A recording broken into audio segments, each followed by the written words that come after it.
Mbuso Ngobese on Car Radio. Thanks to Ntokozo. Greetings to everyone who is listening to Car Radio in this present moment.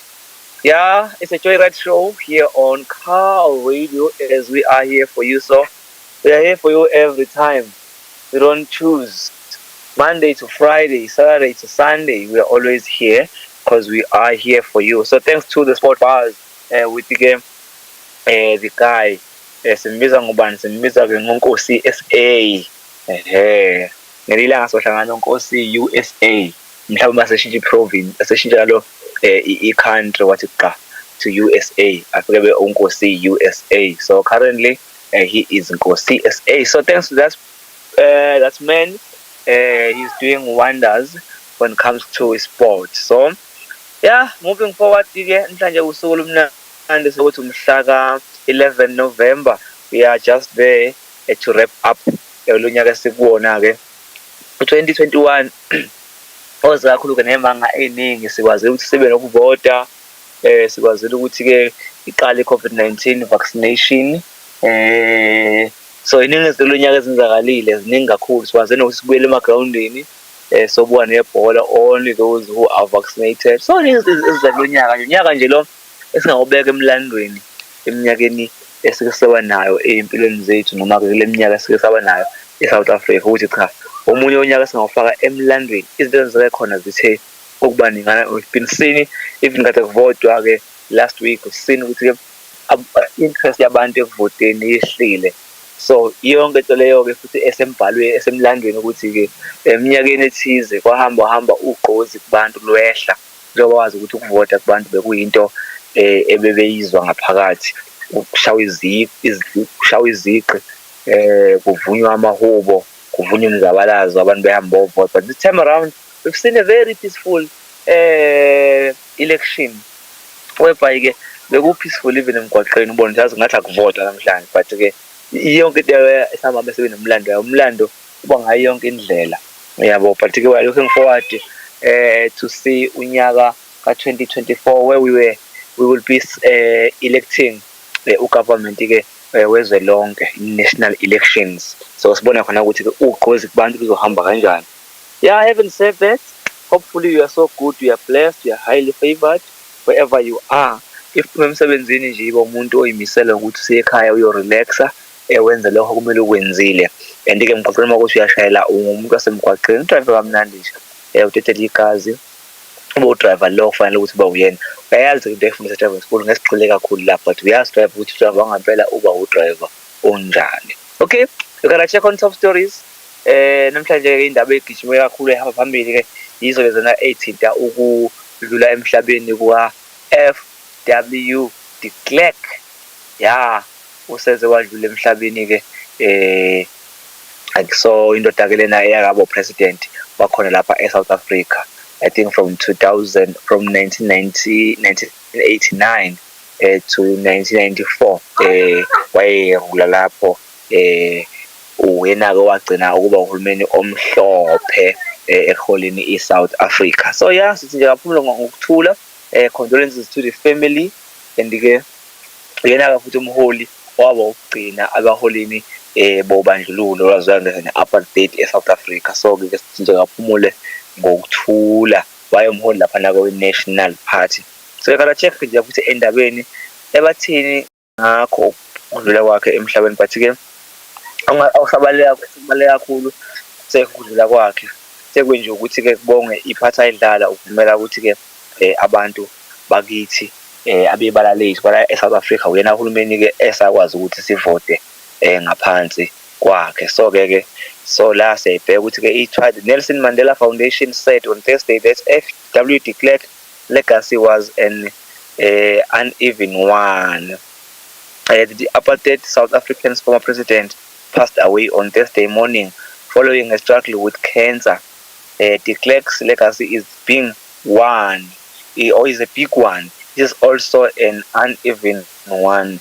Something South Africans are called to reckon with in this moment, the man said. So it also said it was sad to hear of his death, sending condolences to his wife Elita and their family. And because the chief de Klerk will forever be linked to former President Nelson Mandela in the annals of South African history as head of state. So he oversaw the release of Madiba from prison on 11 February 1990.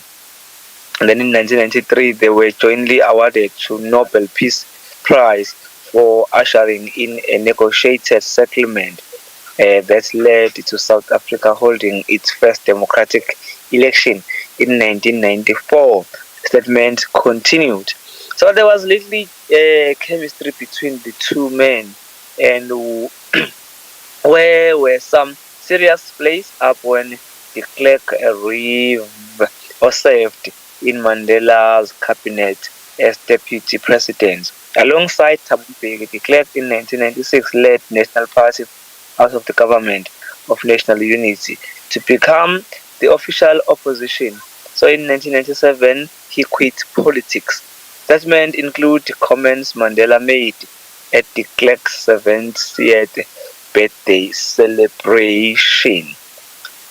So yeah, so we are saying condolences to the family as well.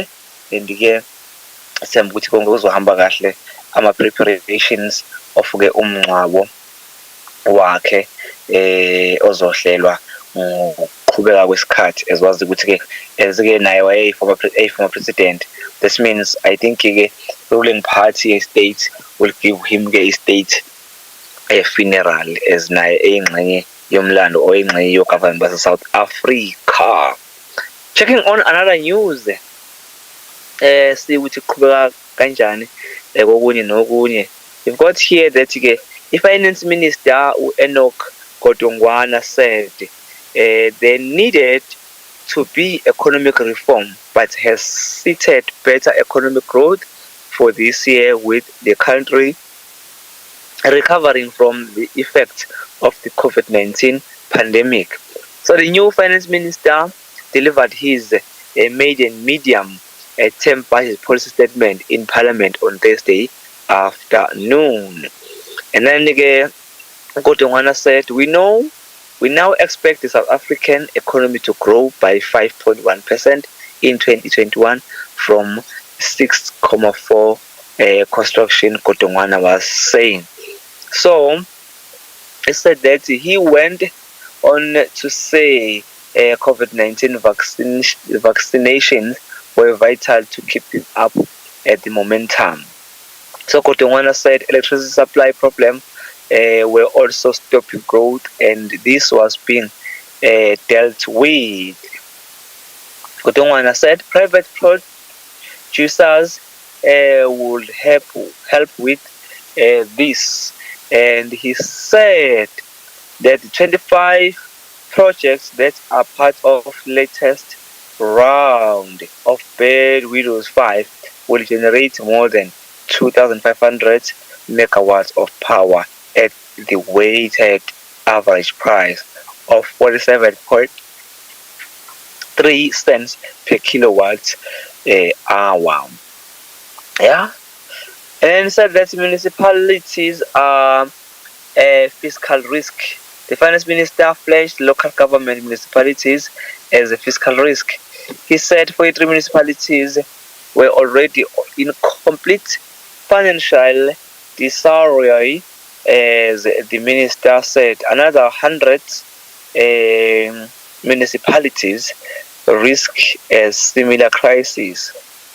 Godongwana said that 450 billion rands will be allocated to municipalities over medium term, as they had worked out a plan to address the 43 municipalities that were in financial crisis.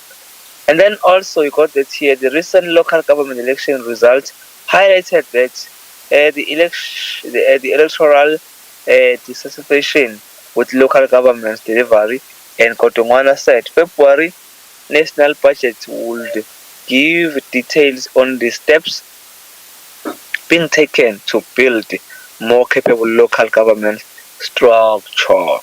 So on the government front, on the On the provincial front, government plans to dole out 2 trillion rands in transfers over medium term to provinces can deliver education, health, and social services.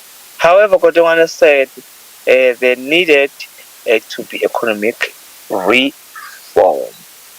Okay, good news. We are allowing, or we are with Godongwana when it comes to economic reform, because in this present moment we don't see economic sebenza Latina. I think le masebenza reformation yakhona we can be able to see economy in sometimes in our hands as well, or being a part of the economy that is happening in our country. But in this moment we don't see any way that is touching us again in terms of having a part kwi-economy esinayo yabo. So ke i-reform yona siyayidinga.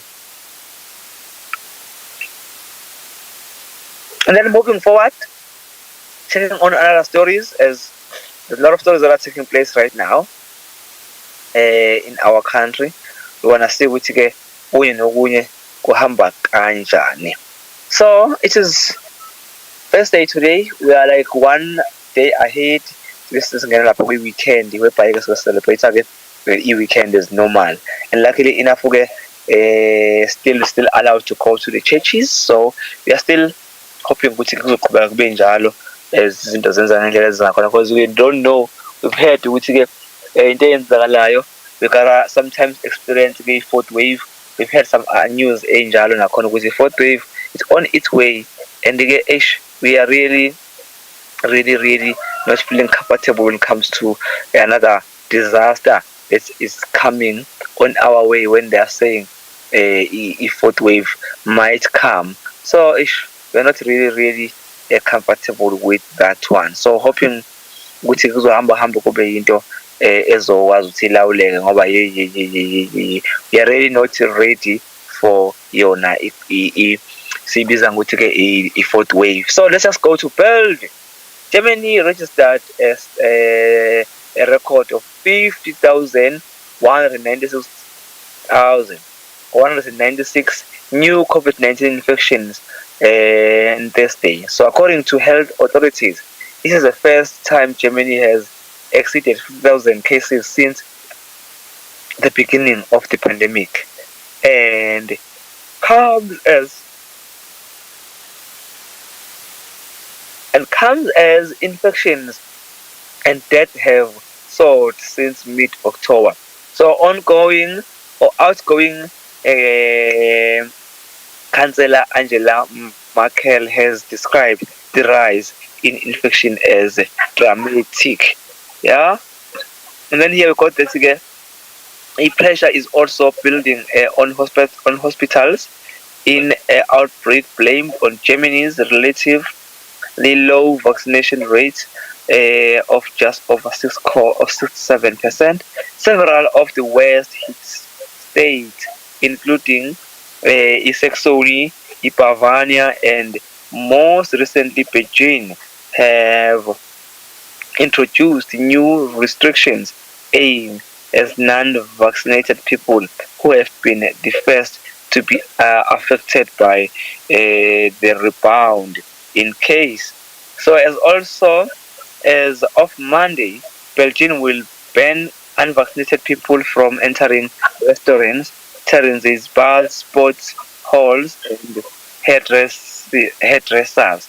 Over 4.9 million people have been infected by COVID-19 in Germany since the beginning of the pandemic. And then moving forward, checking on other stories that are currently taking place, we'll be seeing ukuthi ke nakhona kuningi okwenzakalayo ezisimo sikanje. Sibona ukuthi zinye futhi zithini since ke isimo sikanjena. Siqale la, sibheke la kweze sport, sazi ukuthi kwasikhela kancane laphana ke I know sikancane kakhulu unkosi SA, but I've checked kulezi kanjena ukuthi ke there's only one change to the Springbok women team that will face Wales in their second game in their European tour. So the Boks will look to put in much improved performance after losing France 46-3 on the opening weekend. So the most experienced South African women player on the tour, Suoane Jordan, will start at fly half in the only change to run of team named by coach Stanley Rodmansma on Thursday. So the experienced rugby player was not considered for the opening to match due to stomach fog, but she has recovered and will don the number 10 jersey at Cardiff Arms Park in her 29th Test appearance in the green and gold. So we are hoping la abaya khona. Moving forward, checking on the news and see which nakhona kuyenzakalani. Since izinto zikanje, siqale la. Because it's very important. It's very important. Sibheke la ithinta ke ethinta laphana ke ukuvota khona ke. Sekhona indaba esinto ukuvota because wazi ukuthi ama election still asengqanye impilo yethu even now because ningi kumele kushintshile kakhulu sibona ukuthi ke kuyenzakalani. Esikalana ke. So SA leader Herman Mashaba said that he was happy to have coalition talks with the Democratic Alliance only if they addressed the concerns that made him leave the party. So Mashaba led the city of Johannesburg as mayor between 2016 and 2019, but then resigned from the party after a controversial fail-out. So his party has, however, said that it was open having talk with the DA. So you got that here, Mashaba said that he considered his personal relationship with the DA as a water under the bridge, but he was not looking to make friends. After having the first meeting with the party, he said he was willing to hear the DA out. Okay. So Action SA is also in talk with economic freedom fighters, but said it had its reservations. While Action SA has not indicated when it will make its decision, political parties have 14 days from the declarations of results to form ama-coalitions. Ngizwile kancane indaba ama-coalitions ukuthi ke if ama-coalitions kula kungenzeki kuzovele kuphoqa ukuthi qala phansi kuvotwe kabusha so that if abantu bengawazi ukusebenzisana bebodwa qala phansi kuvotwe kabusha, especially kulawo ma-province kulawo masipala wodwa onenkinga ukuthi into ayihambi kahle, qale phansi kuvotwe ngoba ekugcina kwakho konke unegcina umasipala uhamba ngendlela unomholi wawo ophethe. So if kunokudonsisana okukhona lokho kobe kwenza ukuthi izinto ke zingahambi ngendlela ekumele zihambe ngayo, so kodwa sekuphoqothikala phansi ke khona ke kuvotwe. Uyayibona lo nto leyo ufithi ke ncathi emlandweni akaze kwenzeke, kodwa ke sengaphinde kwenzeke if umlando uvuma ukuthi kuphinde kwenzeke zikhale futhi. Ayike bese kwenza nathi ke soyeka zikhale makumele ukuthi ikhale bese blood sibuka ukuthi ke kuyenzakalani. Uyayizwa lo nto. Moving forward, checking others, that's the case in our country. Remember, we're still listening to Car Radio. Lapho ngo-5:30 we'll be having the beautiful gem from Dr. Suoane Msomi. So if you are feeling like listening to the beautiful music, they should come. Don't worry. Yebo sizokhala ngoba ngizocula music kamnandi kanjalo. So indaba esinayo ithi-ke Eskom CEO athi Router And under the Reuters and the utility management team are briefing the media on the state of power grid.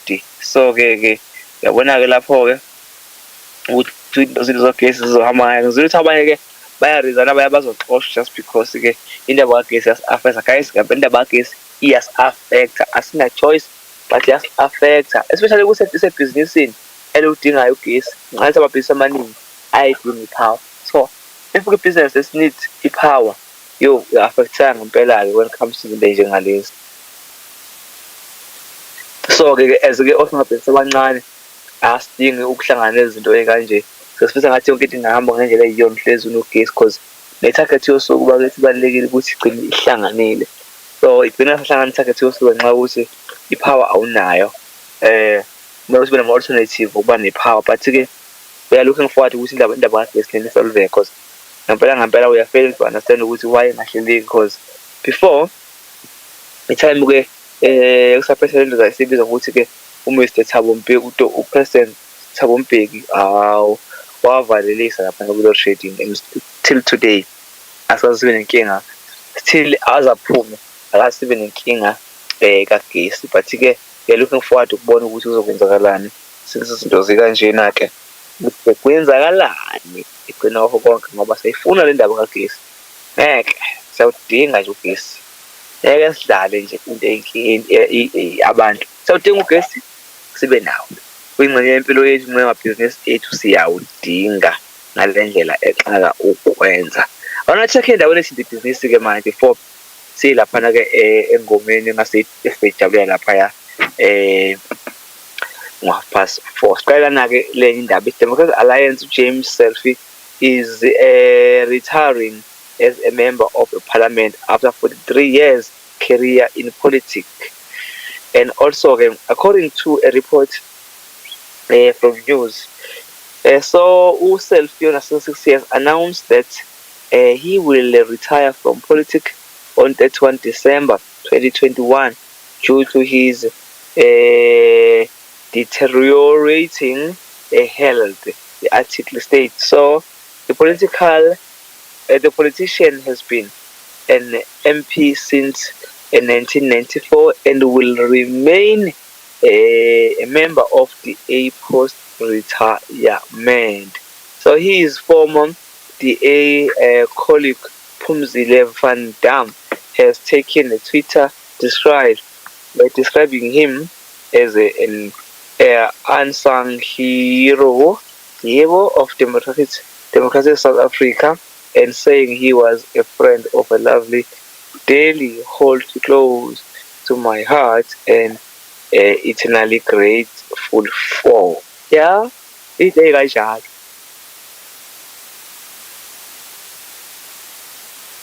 So moving forward, remember today it's Thursday, usuku whereby-ke omama bomthandazo benyukule entabeni bokhuleka ngokufulike nabahambe kahle ukusikhulekela. So we're gonna check on other things that are currently taking place in our South Africa, and so the topic yosuku, and even the word of God is also coming. So even something like motivation, like I was checking it in ukuthi yazi we can usuka la eNatal or usuke eGoli or usuke eCape Town or okay asikhishama alama province lamadolobha amancane can suka eThekwini emakhaya eshowe to town, or else can suka to Empangeni, from Empangeni to Johannesburg or to Cape Town looking for ama-green pastures.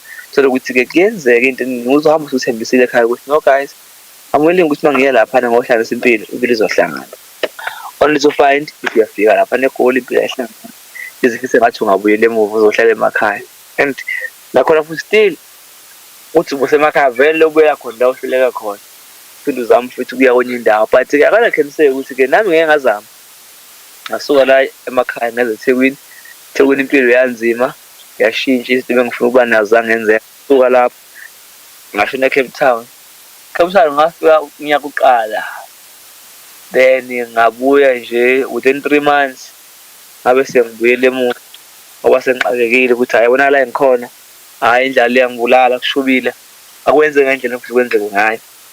But-ke I've learned a lot ukuthi uma ufika eCape Town impilo yakhona ikanjani, ngafunda okuningi ukuthi when it comes to ezinye indawo need to first behave and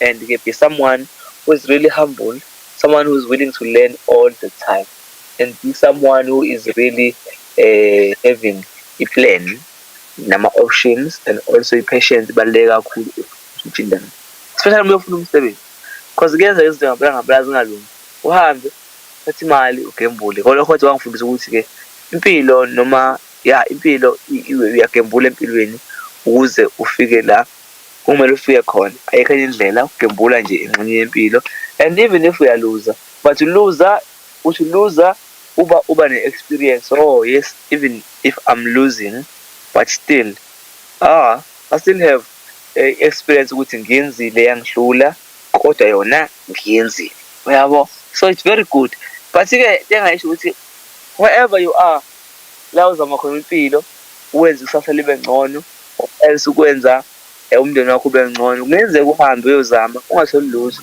Kwalokho akusona isiphelo sempilo, kuwukuthi nje keep on trying, keep on changing places, uyele kuze kuhlanga. Empilweni nje kunjalo, uma uhleli phansi into ayizi kuwena, kodwa uma khona okwenzayo, mhlawumbe uphuma endlini inyakanyakazi, uyakwazi ukubona amathuba ukuthi angaphi nokuthi abantu badingani, because that's what it requires to make money, is to first see ukuthi abantu benzani and abantu badingani. Ngikhathi ubona isidingo sabantu, once uyafika uzofulfilla isidingo sabantu, then you start making money, yabo. And imali-ke ayisheshi njengabo abantu becabanga. Imali nje olunye uhlobo lwe-production ephroducer ngendlela eyodwa khathi esiningi. You invest or you sell. That's how to ukwenza imali easy. It's how to produce money. You sell something. If you don't sell something, you render a service to somebody, then somebody will pay you. Or else, what you can do is to invest. Like amakhampani ba-investile. Umunye will ask me how they invest. I know they invest with their lives, with their time. If you don't umsebenzi so the company, you are investing with yourself, because that's how you are making money. You're using your body to make money. So as you are wasting your time in your office, waking up early in the morning from your house, taking a taxi to work, working the whole day. Later on, you come back to your house. That means that means you were gambling or you were investing with your life. Because without you being there, you can't make money. So you need to be there. This means it's an investment. So that's how to make money or to make life, to make living. It's all about investing with yourself. If you can't invest with money. So the thing is, when you're going to work, ungenamali usukufaka imali yakho, so investa ngemali usagibela, phinde invest still nangani na invest nangamandla akho with yourself, so bese imali ke ekugcineni. So that's how izinto zenzeka ngakhona. But-ke we are in a time whereby we need to go to a break, whereby we are going to enjoy what you call it. We call the beautiful gem from Suoane, Msomi Doctor, osinikeza-ke ingoma emnandi ezobizwa ngokuthi-ke ngingayaphi. That's how we wrap the first hour of our show. Second hour is also coming. Let's just go and enjoy this beautiful gem from Dr. Suoane Msomi, ngingayaphi.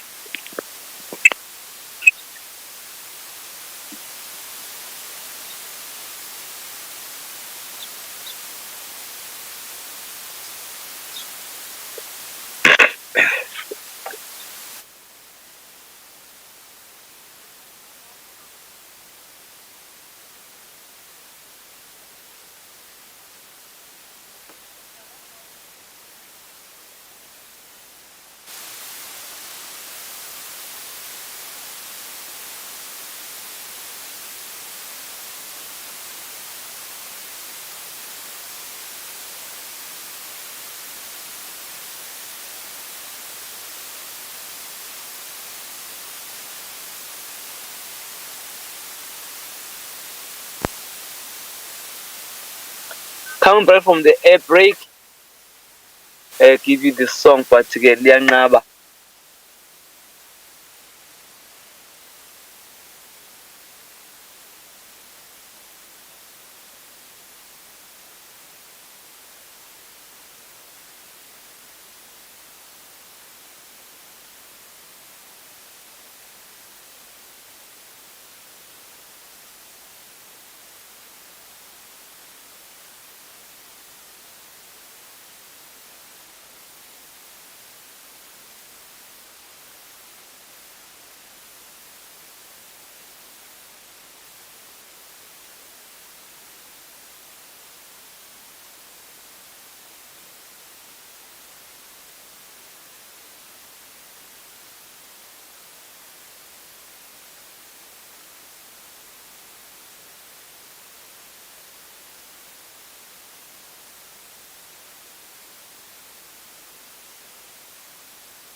finance. Akafundanga but she went to Abet school.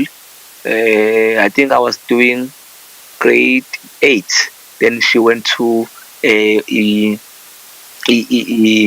isikole lesi esibizwa ngo-Abet. And then the time eyalapha wathi nje ngofundela ukufunda iBhayibheli. Sengikhathele ukufundela iBhayibheli.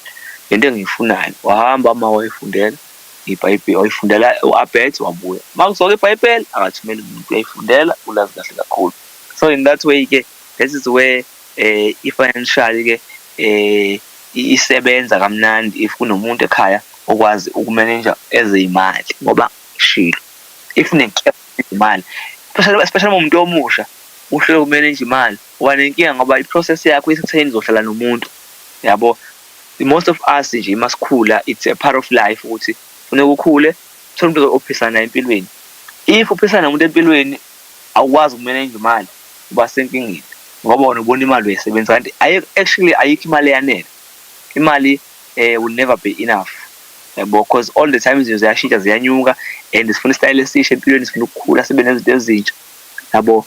Thola ukuthi izinto ayisenze ngendlela efanele sizenze ngayo ngoba sinenkinga yokuthi imali ayiphethwe kahle yabo. Unawazi umuntu vele hali mayephethe imali mangaphathi imali kade unyere ikhanda efese ngathi nje yonke into ngasibekela futhi mangasenayo imali adabu usaqala khala kakhulu yangamali kanti nemali futhi yebhubhudla imali. So kanti ke imali phela kubalekile ukwazi ukumanage imali ngoba imali siyafana nokudla yabo. Imali ikho konke. So if you are failing ukuthi umanage ukudla kufanele abahlela ukumanage ukudla sekuthengiwe umuntu avele ukudla kumoshe apheka achithe apheka aphisane awukwazi ukubuka ukuthi okay nayo indlela yokuphila ngoba isimo sikanje. But ke silakutheni ke imali ifanele ukwazi ukuyimanage noma ngabe etho kunjani, but you must be somebody who is capable of managing money ngoba usazophila nabantu uhlale nabo uyi-understand imali ukuthi imali ifanele uyi-respect ngoba imali siyaba yikho konke manje. Imali siumjovo wakho mawugula, imali sikudla kwakho molambile, imali imvume yakho yokuthola izinto ezingcono uma unemali. So awukwazi ke ukuthi uthathe imali uyilahle kanti imali uzoyidinga yabo. Imali simayifana ne-football game. In football game ufuna ugcina ibhola lengakuwena the most of time until thatha ama-chance ukuthi okay I score. But if you try to score, try shot target, uyagembula ngoba le bhola mali buya lapha noma ugejile lengase kubuyeliza ama-opponent and you will never know ama-opponent engenzani. Njengemali njalo ke imali you keep money with you. After keeping money with you uyihambisa imali lapha ngoba kumele uyokulandela into ezoyidinga njalo, hayi ukuthi ulandele uthathe imali uyiphose uthi hayi into ongakudingi. Imali akuyonto enjalo. Imali is something okumele ukuthi if unayo wena ayithi mayiphuma ayilande ngempela into ezoyidinga or else you are taking ama chances ukuthi okay let me make some little business. And the reason why when ke sivakashela ama conference whereby kuhlangana khona sama business, they even tell you ukuthi when you are doing a business do not put a lot of your amount in it. Put a thread of your amount, a thread. So far sama thread yabona ibholide nathi khona into engaphakathi ethiwa ama-thread le engathi imsele. Try put a thread. I-thread ingakanani? Thread engakanani? Try put a thread of your amount. So usho ukuthi uma wena uno 1 million rand, you can even put 30,000 noma 40,000 noma 50,000 ebhizinisi loliqalayo. You can put 50,000 then stop. Ushiye nje u-950,000 eceleni. Uyazi la ufaka u-50,000, 39,50,000 wakho ubeka eceleni. Urelax. Ubuye ibhizinisi likhulu. Because in business you are taking ama-chances, you are taking ama-risk. But it's a good risk because if you win, you win. So leyo ibalekile ukuthi sikwazi ukuthi yonke indlela ifike la kufanele ifike khona. Unless otherwise uzoba nenkinga. Yabo. Uzoba nenkinga nje ukuthi uyohlezi uba nemali kodwa imali ungayiboni yephi. Abanye beze besola inkinga ethi umuntu yasema ngihora nje imali angiyiboni ishonaphi. Usho namanga imali uyibone kahle ithi yapi uyena oyisebenzisayo. Abona uzibona imali wena onyakazisayo enza kanje. Hola after soholile khadi lakho ungalenzi lutho, imali yakho ungayenzi lutho. uzobona imali kule ndawo, and you will see ukuthi kahle umuntu uqeda imali wena, yabo. So if ubona imali kuphelela, stop ukusola abathakathi, stop ukusola abanye abantu ngemali yakho. Sit down, relax, don't use your mind. Don't see ukuthi imali yakho ayindawo until you use it. Once you use your mind, then you will see ukuthi kahle umuntu uqeda imali yami imina, yabo. Imali ayiveli imali ebank, yabo. Uyoze uzama indlela zokuthi uyobheka ukuthi imali yami ishonaphi. So abantu abaqambela amanga bekushola into engekho. Imali yakho ayihluphi, wena onamandla imali yakho mabakufraudanga kuphela. Secondly, umuntu onamandla imali yakhe uwe imali yakho. Uprove lokho akuphela inyanga ama-debit orders futhi imali yawo kusayele esalayo, bese uyabona lesayo bawuzoyisebenzisa. Uwe qala, if ungayisebenzisanga uzofica enye izongena phe kwenye yangenezayo. So you are the one who is who is failing to manage your finances. Kubalekile nje zifundise 10 rand zifundise, 20 rand zifundise, 30 rand zifundise, 40 even 100 rand wakho zifundise. Okay, I remember the time I was still in a transport business. Mina yam moto mayithi maye we filling station yofaka petrol full tank, because yami yonke yahlelekile. Into yami nayiqonde thwi. I knew ukuthi when I go to petrol station I fill up full tank, no doubt on that one, no doubt, because I was making sure ukuthi into yami akumele iphazamiseke. Afike isidingo sokuthi into mawuyenza iphazamisa ukuthi wena wenza imistake engasidingo, because to use imali ehlelelwe enye into wena uyenzele enye into, this means it's a silly mistake. Into bengamele ukuthi uyenzile leyo. So let's just learn ukuthi konke kulele kuthina ekumanejeni imali yethu, ngoba abantu abadla imali yethu yithi, yabo. Ngokukhala abantu besifazane abadla imali yakho. You are the one who banikeza iphini, you are the one obanikeza ikhadi bethoboze besebenzisa. You can't say ukuthi abantu besifazane abadla imali yakho, yabo. And then again, even if you unonkosikazi, but teach your wife ukuthi we need to have goals ngokwemali, everyday goals. We need to have noma every month goals, and also we need to have imali ebekwayo for izinto ezenzakalayo. We have to have imali kanje, yabo. Wenziwe lokho kuphilwe i-financial management yenza ukuthi impilo iphile ngama-rules nangama-principles, nanokuthi ngathi uyayicontrola wena ukuthi mina ngifuna ukuphila kanje, because lento yokuphila nabantu abangena ngathini, angasho abantu abangenalo ikusasa, ngithi abantu ongabazi ukuthi bafisana ngempilo yabo kuyinkinga, yabo. Ukuthi makuphela inyanga umuntu eholile yena imali yakho uspenda ngale ndlela, bese ubuka ukuthi wena kuyindlela e-right leyo ukuspenda, kanti awumazi lo muntu ukuthi uplanani, yabo. Awumazi ukuthi uhola malini. Omunye isithi amazi uhola malini, kodwa awumazi ukuthi enye imali esathi nenza kanjani. Ubona umngane wakho imali ephuza iqede makuphela inyanga, nawe ufuna ukwenza njengaye, ngcolisa itafula. But the truth is awumazi yena ukuthi enye imali uyenza kanjani esayidini. Lapha kafani na ngakho ubona abanye abantu befike bebe leyo ndlela leyo beqede. Ngakhasa umuntu uqalile phela umuntu uyamazi ukuthi imali uyiphuza iqede, kodwa kusasa umuntu usenomuzi. Hawu ndoda usenomuzi, uthethi umuntu ungafiki nami uthi sibesidakelo utshwala, mina ngine plan, yabo. Yazana guy umngane wami ethi usanile shana usegoli kumanje i-nutrition la ikhona ezugesi utshela kahle iyaphuza isitakwa senkosi, kodwa uthi babatshela kahle abaphuza nabo ukuthi bafowethu ungibona bangiphuza nani la, mina manga ngahlala idilami ngihlanganisayo. Hawu ngibone ngiphuza mina ngiyayiphuzela ngoba ngihleli la nje nani si-relaxela, kodwa mase kuthiwa mina idilami lengifuna yahlangana uyobona mina ngene babangani bami, yabo. Ngophuma kimi because ngiyazi engifuna. So nabantu abathi benza izinto kodwa ingqondo ibisebenza. So it is very important ukuthi be someone who is always having indlela yokubeka imali, no matter what, kodwa kube i-lifestyle ukuthi every month ngibeka imali, or mohola ngosuku every day angibeka imali. Akube nje lifestyle, then you will live a very good life, because ngeke ngabona ukuthi lento yokubeka imali yenza ukuthi nawe uzethembe, because ukuzethemba kuyehla kumuntu ongenamali. We won't lie, ngisho ushela intombi ungenamali kubuhlungu, kukhulunyanyana, akukho mnandi, yabo. Ngoba uma isiqala sikubuza yazi but ngiyezwa, but i-relationship imali. Unamali? Kwaqala wathi hey money is just a problem. Unamalini futhi? Khona imali onayo, yabo. And ubona behle ngona imali awunamali. But ke abantu abahlakaniphile bebhaya ama-equipment mawukuthi umuntu uyabona ukuthi imali yamhlula ukuyiphatha uthenga ama-equipment, and uyazi ukuthi umuntu ama-equipment unemali. And a lot of people leyo nto abayazi ukuthi if une-equipment noma une-property noma une-land, unemali lapho, unemali engewona hard cash kodwa unemali investiwe, yabo.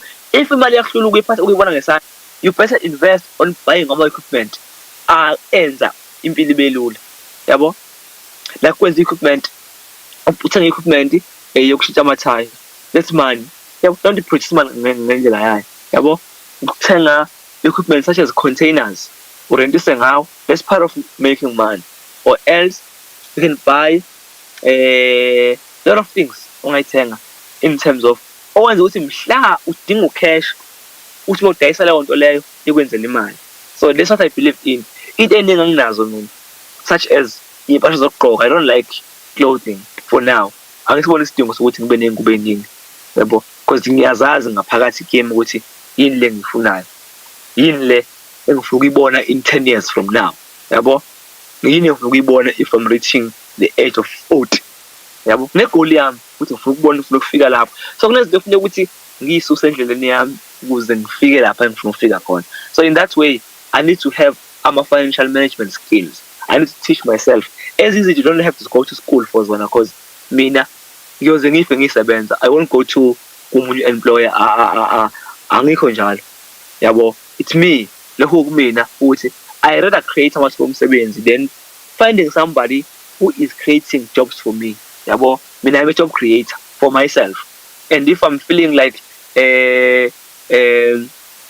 overwhelmed, I rather hire somebody else azongisiza senze umsebenzi. But I will be still of that business ngisebenza ngikulona, because I don't believe mina ukuthi ngiyosebenzela omunye umuntu while nami lento ayenza nami ngingayenza in different levels asifani. So umuntu creates much of opportunities where you can whereby ngaqasha abantu abawu 70,000, about 40,000, about 20,000, about 10,000, yabo. Uya ne-capacity yomuntu nawe ukuthi business sakhe sekhule kangakanani. But myself nami ngilapho kulo crew ekuthi nje it is good to be a job creator. Abantu bawufuna umsebenzi, and what I've realized is that abantu yet bawufuna umsebenzi, abantu abakufuna ukusebenza. That's another story ngabantu. Abantu bayofuna umsebenzi futhi abantu abafuna ukusebenza, and the reason why ke sekukhona ama-contracts ukunokuthi umuntu aqashwe permanent, because once abantu baqashwa permanent bajoyina iy'nyonyana. Kodwa umuntu uma ye-contract ave hlonipha, kodwa awumshintshi umuntu umenze abe permanent. Joyina inyonyana kusefuna kunyuka amaholo. Why? Abantu abafuna ukusebenza, bafuna umsebenzi kodwa abafuna ukusebenza, yabo. That's the problem. So isibona nazo-ke lezo singabantu esifisa ukuba nabasebenzi ikuhamba kwesikhathi ukuthi nayo inkinga la esikhona. Umuntu uyawuthanda umsebenzi kodwa akafuni ukusebenza. Umuntu umqashela umsebenzi uqala ukubuza wona offer nini. Akubuza ukufumana umsebenzi, sitshela ukuthi ngizo-offer nini. Hawu, usho offer njalo una 5 years ungasebenzi kodwa ujaha uko-off leminyaka u5 leyo ungasebenzi, awufuni ukuyikhava uthi ngisozama u6 hour ngisozama mhlawumbe u12 hours bakithi kuze ngenze imali eningi. No, ufuna ukusebenza 8 hours aphume emsebenzini, ukushaya i-weekend ayobuka nge-weekend, ufuna u-offer nange-weekend, yabo.